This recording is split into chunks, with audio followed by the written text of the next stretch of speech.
We hold our collective breath, waiting to see whether or not the US Congress gives President Barack Obama the go-ahead to initiate strikes against Syria. Many countries in the world, including the United Nations, have warned that military action could initiate further conflict in the region. Of course, we know that chemical weapons have been used against civilians there. The big question, of course, is to establish who exactly used those chemical weapons. The US mounting a very strong argument globally to go in. Of course, other countries not so eager to support Barack Obama to help unpack some of these issues and also to look at what's been happening in the aftermath of the coup in Egypt and the arrests of much of the Brotherhood's leadership is Na'eem Jeenah. He is the Executive Director of the AFRO-Middle East Institute. Na'eem, thank you so much for joining us here on Political Exchange. Welcome to the program. Thank you. Now, of course, we all know that Syria is very much the issue on the entire globe's agenda, at least the entire diplomatic world's agenda. What is your sense? Do you think Barack Obama is going to get the go-ahead from the US Congress to initiate military action? I think that there's going to be a substantial vote within the Congress that says no, but I think he's going to win it. Why do you think he's going to win it? Is it because he's kind of done the groundwork? Is it because across both Democrats and Republicans there's appetite for war? Many critics of American foreign policy argue that it doesn't really matter who is running the US, that if you look at its track record, both Democrats and Republicans generally have quite an aggressive approach to diplomatic relations, particularly if it concerns the Middle East. Well, of course, Democrats have a bigger record for going to war than Republicans do. Republicans, I think, Republican president only twice went to war, and the rest were all under Democratic presidents. But no, I think that Obama has done the necessary lobbying on both sides of the divide, Democrats and Republicans. And I also think that from the side of Republicans, they want to call him on it. He's been the president, or he's been presenting himself as the president who will end America's wars, and they want to put him in a position where he launches another one. So I think there's apart from the kind of gung-ho flag-waving stuff from Congress people, there's also that politics that's involved. It's quite ironic, of course, President Barack Obama, the recipient of the Nobel Peace Prize, initiating another war. Yeah, well, I think the grantee of that Nobel Peace Prize was just idiotic in the first place, right at the beginning of his presidency, hopefully the people who gave the Peace Prize are now regretting it and holding their heads in shame and disappointment. Now, of course, Barack Obama quite isolated internationally. If you look at it, the Europeans very divided. The bulk of European countries not happy to go into Syria. The lone voice, of course, coming from France, and France has indicated that they believe that they have evidence. What does it tell us about, international diplomatic relations on the question of Syria? Have people learned the lesson of the mess that they created in the aftermath of killing Gaddafi and going into Libya? Well, the one thing about it is that even with Iraq 10 years ago, there was some cover from the UN that those countries had, right?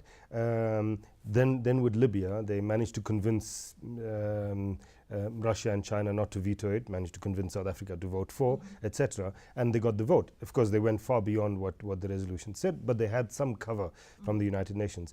On this one, there's no UN cover.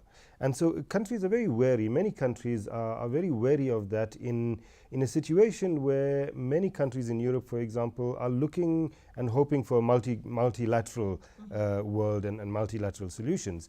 And the US and France and the UK, although the UK Cameron lost the vote, but are going against that. They want to do it unilaterally. Now, I don't think that Barack Obama or the American administration or the Pentagon cares too much about which allies it has. Remember when they went into Iraq 10 years ago, they didn't have the support of France, they didn't have the support of Germany. The only major support they had was Britain. and then all those little countries. So they're not going to care too much about that. But at the moment, they've got France.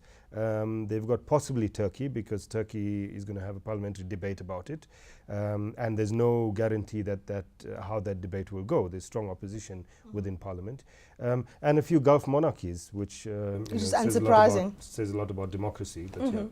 If you look at the fact that unilateral action is probably the way they're going to go, what does it tell us about the ability of the United Nations, particularly its Security Council, to in fact be the arbiter, if you like, of international conflicts? Does this mean that the United Nations is in fact an organization that is completely and utterly toothless?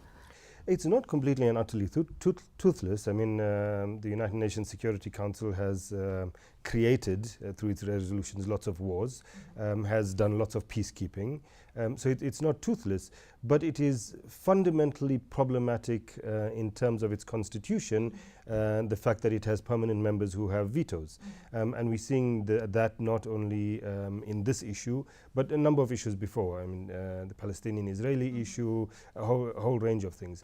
So that, I think, the idea that the United Nations, and particularly the Security Council, needs to be reformed and restructured, I think this whole matter brings that up to the fore. Now, of course, the pretext for going into Syria is the question of the use of chemical weapons. This has been the one issue that's been flagged, and everyone is saying that, of course, this is the line that the Syrian authorities had crossed. Do we know for a fact who used those chemical weapons? That is one of the issues that the Russian president has raised repeatedly. But does it really matter? No, we don't know for a fact. The Americans say that they do, but they're not willing to tell the rest of us what that intelligence is. So all of what they've said publicly, at any rate, is circumstantial. There's no evidence to say, yes, it was the regime. Is it plausible that it was the regime? Absolutely. Is it plausible that it was one or other rebel group? Yes. Is it plausible that it was some outside force in a kind of false flag operation? Yes. Any of those are plausible. So to go to war or to launch these kind of strikes, because they're not really going to war, they want to launch some strikes, on the basis of speculative analysis is highly problematic. You're going to war, you're launching these strikes on the basis that you want to protect civilians. Undoubtedly, a number of civilians are going to be killed, so-called collateral damage. So it's very problematic. I mean, the Americans are saying that they want to do two things with these strikes.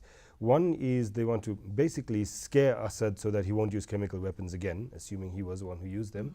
And secondly, degrade his chemical weapons capabilities. Now, on the second one, it's not going to be a huge degrade. 1 day or 2 days of these strikes is not going to cause that much of damage. It's not going to change the balance of forces on the ground in any kind of way. On the first one, to scare Assad so that he doesn't... Let's be fair and honest. I mean, Bashar al-Assad doesn't always respond to things in the most rational kind of way. So you say, well, if you use chemical weapons, we'll hit you once or twice, and you'll understand that you shouldn't use it again. I don't think that he might, in fact, if it is him indeed that initiated that initial use of chemical weapons, he might actually just do it again. He might, or if he's in that mood, he might decide to use those chemical weapons not in Syria, but outside of Syria.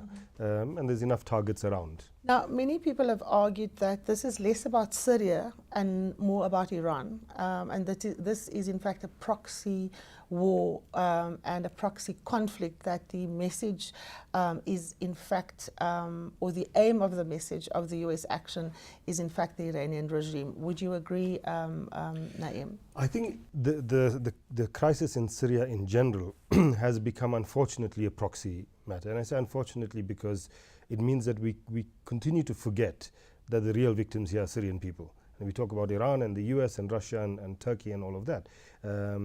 So that's the one thing. But, I'm very wary. So yes, the crisis itself has become a proxy conflict. But I'm wary about suggesting that this particular strike that the US wants to undertake now is about hitting at Iran. Firstly, because it's not going to do anything to Iran. Okay, it's not going to do much to Syria either, but it's not going to do anything to Iran. Secondly, that this is the kind of argument that Obama and Kerry are using to try and convince Congress to vote for their strike, to say, we want to teach Iran a lesson. And so by doing this, we'll be teaching. What kind of lesson will you be teaching Iran? You know, if the Iranians, and I don't believe they do, but if the Iranians have a nuclear weapons program, bombing a few exposed sites in Syria is not going to get them to stop that. Israel bombed the nuclear plant in Syria, didn't stop the Iranians. The Iranians have, from the time that they started their nuclear program, ensured that their plants are very well protected. So they don't really care about a few cruise missile strikes in Syria. So no, it's not really about warning Iran, because what is Americans it about? know that the Iranians are not going to be scared by this. What is it about? We know that if you scratch hard enough behind, you know, warmongers, you normally find money people behind it. What is this about? No, I think that money people would be there, certainly. No, I think one big thing about this is that Barack Obama made a mistake. And his mistake was taking the strong position about red lines. So he's painted himself into a corner. He's painted himself into a corner. If he now doesn't do anything, right, especially after, you know, after the chemical weapons attacks on the 21st of August, all his and Kerry's huge speeches, and then, you know, the world is behind us. Now the world has deserted you, but you are still the president of the United States of America. Can you now say, well, we're going to back down?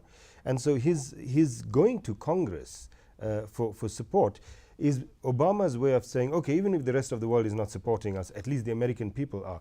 Remember that no American president since 1942 has bothered going to Congress to get permission to launch a war. Since 1942, since the Second World War, right? But Obama is doing it now, not to launch a war even, just to launch a few cruise missile strikes, because he's finding himself in this difficult position. Frankly, I think that Obama would be not too unhappy if Congress voted against and said, no, you can't undertake these strikes.